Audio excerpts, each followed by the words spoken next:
Hi, you're on the Reddit Confessions channel.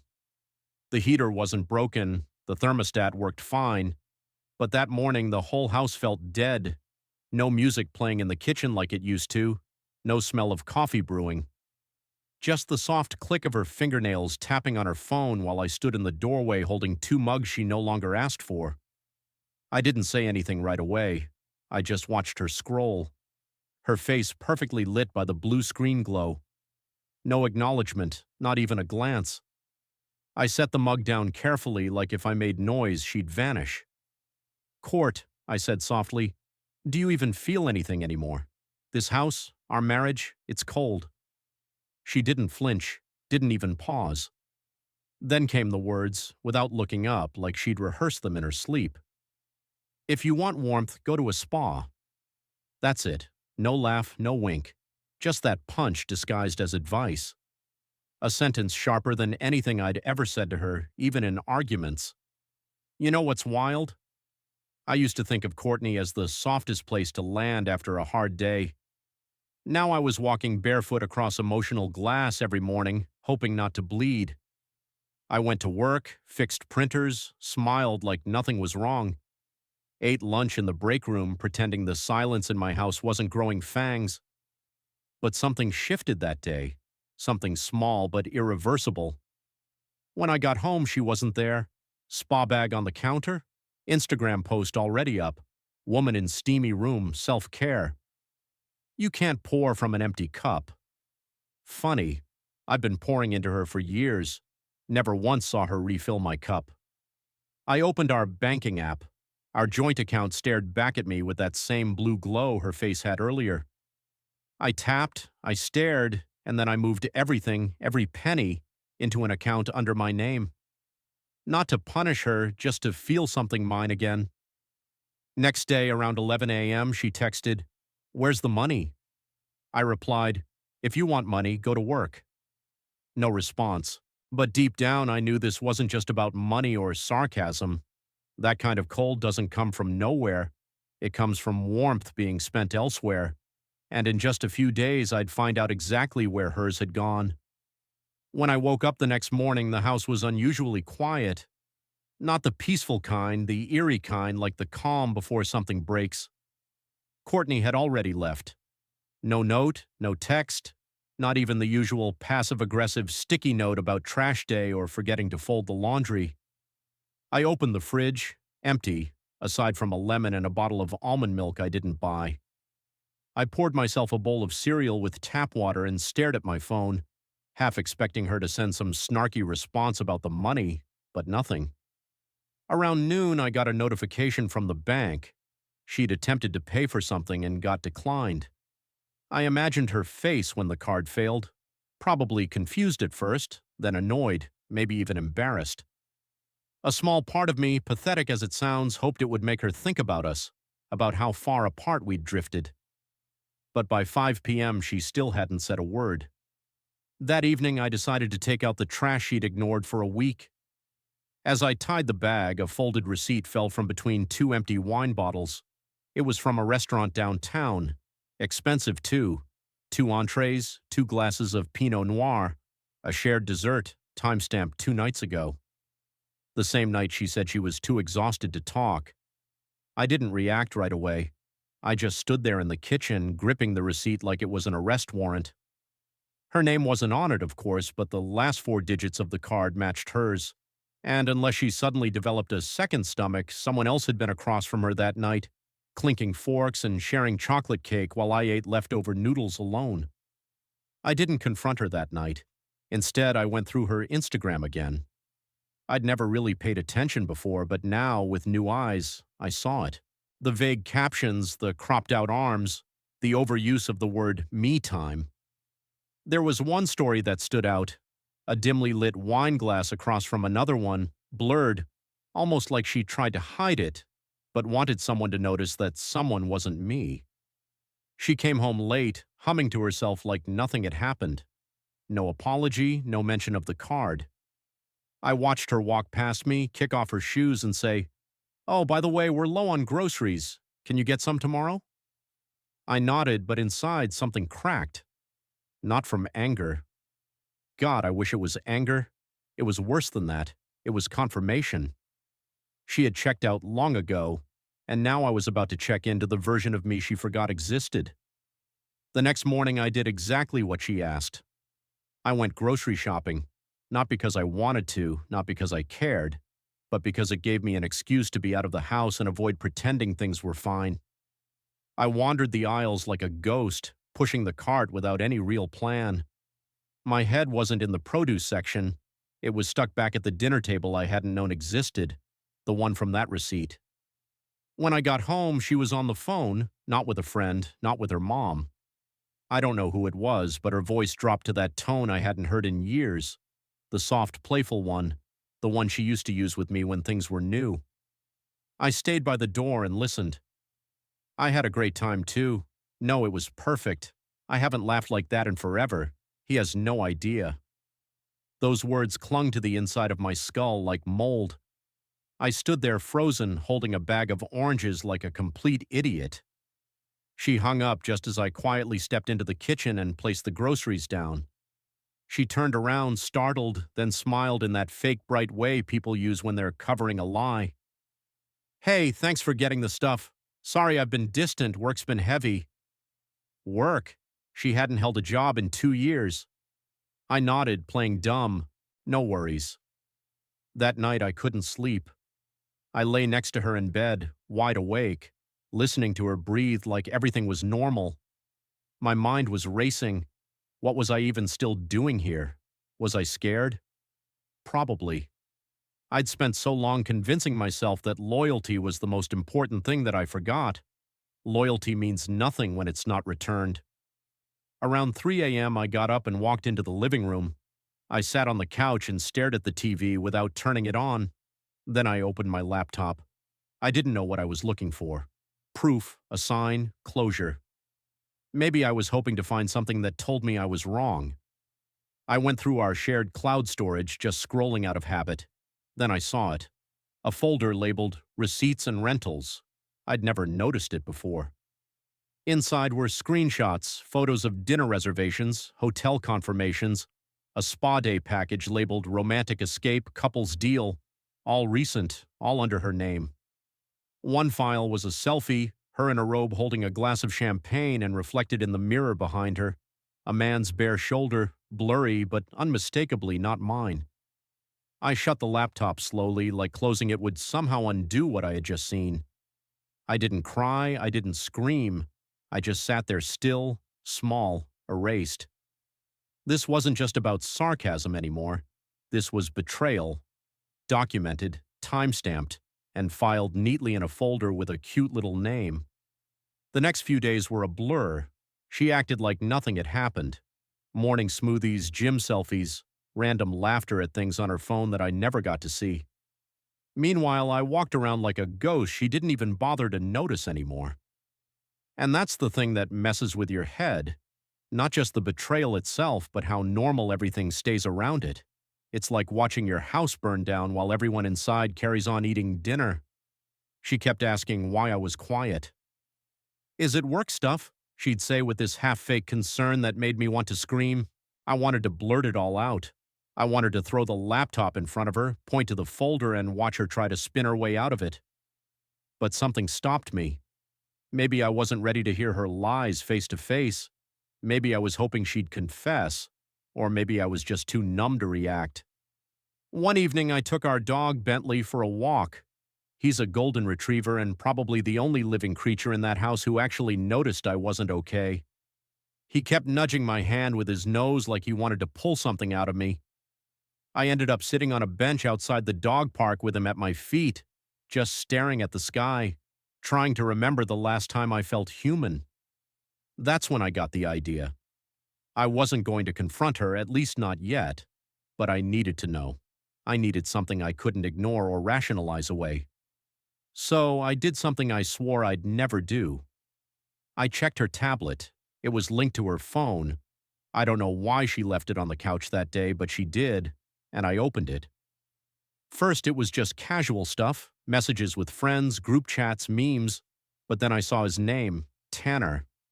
I didn't recognize it at first, but I'd seen it on one of the dinner reservations. I clicked the thread. There it was. Her entire second life unfolding in text bubbles. Tanner. Last night was everything. Wish I didn't have to sneak out. Courtney. Me too. I hate sleeping next to Milton after being with you. Tanner. Soon, baby. He's clueless. Courtney. He's too soft to do anything anyway. That one broke me. Too soft. Too soft to do anything. As if being decent was a weakness. As if not yelling, not cheating, not disappearing for hours without explanation made me pathetic. I shut the tablet and placed it back exactly where I found it. I walked into the kitchen, turned on the sink, and stared at my own reflection in the window. I wasn't going to explode. I wasn't going to rage or curse or throw plates, but I also wasn't going to sit there anymore pretending to be the husband of a woman who laughed at my kindness. That night, she crawled into bed next to me and casually said, "We should go somewhere warm next month, maybe a couples retreat." I didn't answer because while she was planning a retreat, I was planning something else. The next morning felt different. Not better, just quieter in a loaded kind of way. She was sipping coffee in the sunroom, scrolling like usual and humming a song I didn't recognize. I stood in the hallway and just watched her. She hadn't noticed me yet. Her hair was tied up in that messy bun she always said I loved. Once upon a time I did, but now all I saw was someone who thought I'd never grow a spine, someone who counted on my silence as permission. She glanced up. "Hey babe, can you pick up my dry cleaning later? They close at 6 doll." It was surreal how easily the lies lived alongside the requests. I nodded. Sure. Then I walked into the bedroom and sat on the edge of the bed, my mind already spinning. I wasn't going to play the angry husband trope. That's what she expected. An explosion she could twist around to justify herself. No, I was going to be something much harder to dismiss. Calculated, controlled, precise. I started by taking inventory digitally, emotionally, even financially. I went through our accounts, sorted every subscription she signed up for, every auto payment tied to my cards. I made a list and started canceling one by one. The streaming services, the monthly beauty boxes, even the overpriced yoga app she never used but bragged about on social media. Gone. Then I called our internet provider, switched the plan to the most basic one. No more lightning speed Wi-Fi for her late-night FaceTime calls to Marissa that definitely weren't to Marissa. That evening, she stormed into the kitchen. "Did you mess with the internet? It's crawling." I looked at her with the calmest voice I've ever had. "Figured we could save some money. You said we needed a break from screens anyway, right?" She blinked, thrown off by the reasonableness of it. "Yeah, but you didn't even ask." "I figured you'd be fine. You usually do things without asking." She didn't say anything after that. Just left the room with an eye roll, muttering something under her breath. I didn't care. I was already on my next step. That night, while she was in the bath, probably texting Tanner about how unbearable I was, I slipped into the garage and grabbed the box I'd hidden weeks ago. Inside was everything she forgot I had access to. Wedding photos, old letters, printouts of her messages, and now screenshots of the texts from her tablet. I printed those too, not because I needed proof I already knew, but because I wanted to give her the chance to see herself the way I now saw her. I tucked them all into a sealed envelope and left it under her pillow. When she came to bed later, I pretended to be asleep. I felt her body stiffen when she found it. She didn't open it right away. She just held it there like it was ticking. The silence between us was no longer cold. It was aware, and I was done waiting to be seen. The next morning, I acted normal. I poured coffee, shuffled around the kitchen, made a little extra noise so she wouldn't think I was waiting for a reaction. I wasn't. Not anymore. I had already said everything I needed to, just not with my voice. I left it all in that envelope under her pillow. Every text, every reservation, every comment she made about how soft I was, every lie she told with a smile. She didn't mention it, not right away. She came into the kitchen dressed like she was heading to brunch with royalty. Flawless makeup, perfect hair, that black coat she always said made her feel powerful. I watched her sip the coffee I made, cross her legs like she was posing for a magazine, and casually ask, "Are you working late again tonight?" I almost laughed. She was playing it so cool, like she hadn't just held a landmine in her hands the night before. I might be, I said. Depends on how things go. She nodded, eyes fixed on her phone. A moment passed, then another, and then finally, as if it was just a side comment, she said, "By the way, that envelope, that was dramatic." I turned to her slowly. Dramatic? She shrugged. You really went through all that trouble printing screenshots? That's a lot of ink for someone trying to cut costs. That was it. That was her response to being exposed. Not denial, not shame, not even anger, just sarcasm and mockery. I stared at her for a long second and suddenly everything made sense. This wasn't guilt. This wasn't regret. This was someone who had already justified every betrayal in her head and now saw me as the ridiculous one for noticing. She stood up, tossed her empty mug in the sink like a mic drop, and added, "You're not going to leave. You'd never actually do anything. You're too safe." And there it was, the final puzzle piece. She didn't stay because she loved me. She stayed because she was convinced I wouldn't leave, that I didn't have the guts to stop being her financial backbone, her emotional doormat, her placeholder. She left for her brunch, and I sat at the table for a long time, staring at the empty chair across from me. The silence didn't feel cold anymore. It felt hollow. And in that hollow space, something finally clicked. I had been trying to get her to see me, to acknowledge me. But why? Why beg to matter to someone who already decided I didn't? That night, I didn't go to work late. I didn't go to work at all. I went somewhere else, somewhere she wouldn't expect. And what I saw there made everything unravel even faster. She said it was brunch, but I knew better. She always dressed up too much for these casual outings, and she left the house with the kind of energy she hadn't shown around me in years. Light on her feet, humming to herself, checking her reflection twice before the door closed behind her. That wasn't someone heading to mimosas with girlfriends. That was someone excited to be seen by the right person. So I followed her, not like in the movies, no trench coat or sunglasses. I waited 15 minutes, then got in my car and drove the route she usually took downtown. I knew her patterns better than she thought I did. She always parked in the same garage on 5th. I circled until I spotted her car. It was there, no surprise.